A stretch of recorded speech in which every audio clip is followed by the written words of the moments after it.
એએમસીના assistant TDO 20 લાખની લાંચ લેતા ઝડપાયા। રાજ્યમાં ભ્રષ્ટાચારના મામલાઓ અટકવાનું નામ નથી લઈ રહ્યા। હવે અમદાવાદ મ્યુનિસિપલ કોર્પોરેશનમાંથી સાગઠિયા જેવો ભ્રષ્ટાચારી રંગે હાથે પકડાયો છે। પૂર્વ ઝોનમાં એસીબીએ અમદાવાદ મ્યુનિસિપલ કોર્પોરેશનના આસિસ્ટન્ટ ટીડીઓ અને એન્જિનિયરને 20 લાખની લાંચ લેતા ઝડપી લીધા છે। જમીનમાં દુકાનો તોડી પાડતા ફરી જમીનનો કબજો આપવા લાંચ માંગી હતી। આ મામલે આગળ તપાસ ચાલી રહી છે અને આસિસ્ટન્ટ ટીડીઓ હર્ષદ ભુજકના ઘરેથી 73 લાખ રૂપિયા રોકડ મળી આવ્યા છે। 4 લાખના સોનાના બિસ્કિટ પણ મળી આવ્યા છે। મનપા દ્વારા પારજીક જમીનની વૈકલ્પિક જગ્યા આપવા માટે કાયદેસર કાગળ કરી આપવા કરાર થયો હતો। એ માટે આસિસ્ટન્ટ ટીડીઓએ લાંચ પેટે 20 લાખ રૂપિયા માંગ્યા હતા। ત્યારે 20 લાખ રૂપિયાની લાંચ લેતા અધિકારી રંગે હાથે પકડાઈ ગયા છે।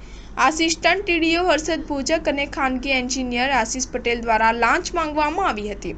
વડીલો પારજીત જમીનમાં દુકાનો તોડી પાડતા ફરી જમીનનો કબજો આપવા માટે અમદાવાદ મ્યુનિસિપલ કોર્પોરેશનના આસિસ્ટન્ટ ટીડીઓએ 20 લાખ રૂપિયાની લાંચની માંગ કરી હતી। આ લાંચની રકમ લેતી વખતે એએમસીના આસિસ્ટન્ટ ટીડીઓ અને એન્જિનિયર એસીબીના હાથે રંગે હાથે ઝડપાયા હતા।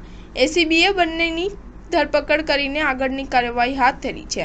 લાંચ લેતા રંગે હાથે પકડાયા બાદ આસિસ્ટન્ટ ટીડીઓ હર્ષદ ભુજકના ઘરે તપાસ ચાલી રહી હતી।